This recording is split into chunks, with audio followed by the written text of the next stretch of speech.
Today we'll be reading out of Kicked Out of Heaven, The Untold History of the White Races, circa 700 to 1700 AD, Volume 2, written by me, Keenan Booker.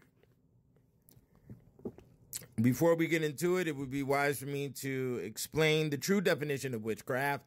Witchcraft is the sciences, trickery, and magic that women use to seduce men into liking or loving them for the positions of marriage, and which is also / slavery. And also the trickery that is used during the course of that encampment to keep them in said position. And also the trickery that is used to incorporate erectile dysfunction. That trickery is labeled as behavior, facial expressions, words and phrases, the incorporation of arguments, headaches, confusion, the twirling in the stomach that you may feel during the course of getting into a argument with your woman. Okay? All of these things are witchcraft. So basically, all podcasts that you watch where they're talking to women trying to figure out how women think and operate is all witchcraft. All right? So this section here is called witch castration. We're going to start reading underneath this section where you see the painting of the phallus tree. All right? So here we go. There are those writers who speak of men impotent and bewitched, and therefore by this impediment brought about by witchcraft, they are unable to copulate. And so the contract of marriage is rendered void, and matrimony in their cases has become impossible. For they say, and St. Thomas agrees with them, that if witchcraft takes effect in the event of marriage before there had been carnal copulation, then if it is lasting, it annuls and destroys the contract of marriage. And is it quite plain that such a condition cannot in any way be said to be illusory and the effect of imagination? But what is a fact beyond dispute is that such impotency can be brought about through the power of the devil by means of a contract made with him, or even by the devil himself without the assistance of any witch, although this most rarely happens in the church, since marriage is a most excellent sacrament. First, that those to whom such things most commonly happen are adulterers or fornicators. For when they fail to respond to the demand of their mistress, or is they wish to desert them and attach themselves to other women, then their mistress, out of vengeance, causes such a thing to happen, or through some other power causes their members to be taken off. Secondly, it can be distinguished by the fact that it is not permanent, for if it is not due to witchcraft, then the loss is not permanent, but it will be restored some time. Notice as you see the women here fighting underneath the tree, and you see the phalluses that are in the mural. This was painted in 1265, okay? Now,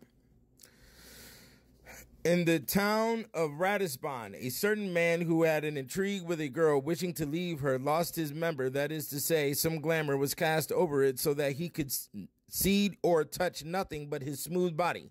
In his worry over this, he went to a tavern to drink wine, and after he had sat there for a while, he got into conversation with another woman who was there, and told her the cause of his sadness, explaining everything and demonstrating in his body that it was so. The woman was astute and asked whether he suspected anyone. And when he named such a one, unfolding the whole matter, she said, if persuasion is not enough, you must use some violence to induce her to restore you to your health. So in the evening, the young man watched the way by which the witch was in the habit of going, and finding her, prayed her to restore to him the health of his body. And when she maintained that she was innocent and knew nothing about it, he fell upon her, and winding a towel tightly around her neck, choked her, saying, unless you give me back my health, you shall die at my hands.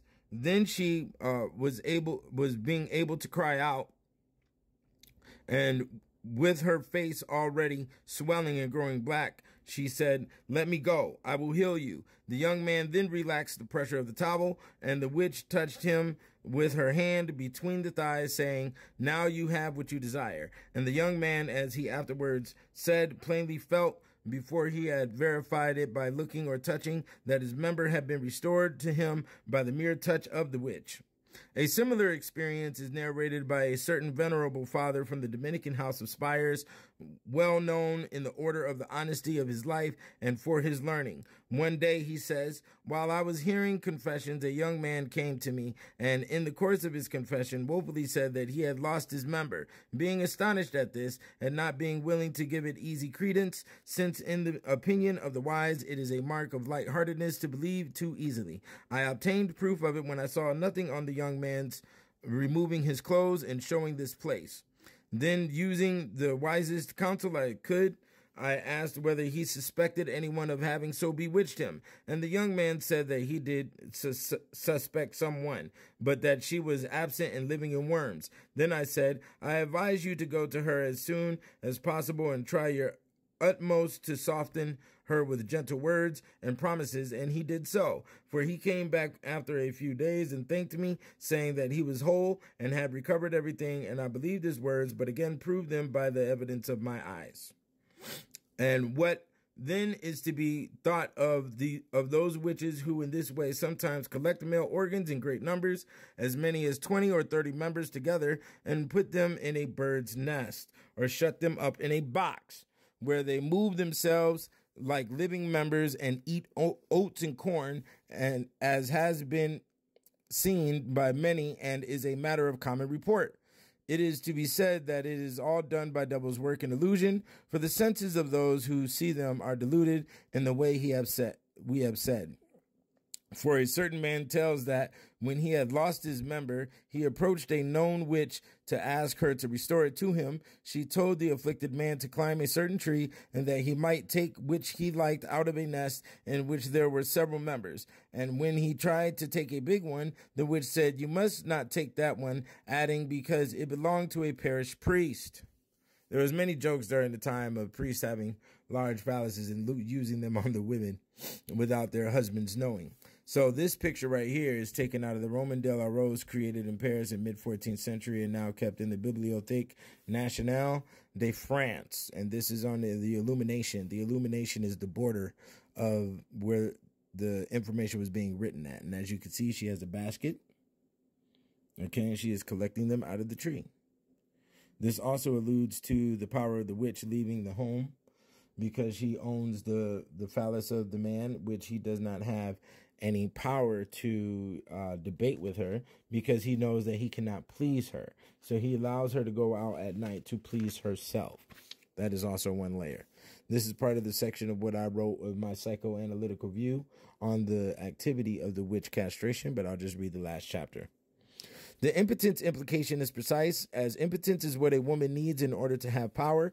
Impotence is a sign of weakness and a lack of health. A woman who collects phalluses, which would be an indirect reference to the prostitution and wantonness of women repetitively mentioned, would imply untrustworthiness, exclusively in the area of her knowledge, capacity for telling the truth, and who she's been dealing with. As the numbers state, 20 to 30, obviously they are dealing with a bunch of men, and from the numbers of women in the painting, this implies that they are all in league with these practices together, which in response the men would league up together against the women from feeling assaulted or the threat thereof. I'm not stating that this one element started off the witch hunts, but it is part of the seed that grew into the mentality which enforced the witch hunts, as are also the breastfeeding practices, the environmental conditions, and the prostitution. Unless there were really witches that needed to be burnt, which is probably true due to the time span this activity occurred and the amount of cases. Either way it goes, a man having his phallus removed or being put underneath the spell of impotence would send a man's anger, self-esteem, and whole essence to the deepest realms of hell. Regardless of this, a woman will always try to own the phallus, whether that be by monogamy, restriction of other women, which brings focused attention to her, a traumatic response, which can be fabricated from neglect or any other form of abuse, to keep a man returning to her, or to be saved by a stranger, to barter, sex for goods, money or status, or impotence, which would render it useless, therefore it's controlled by inadequacy. Okay, and as we see,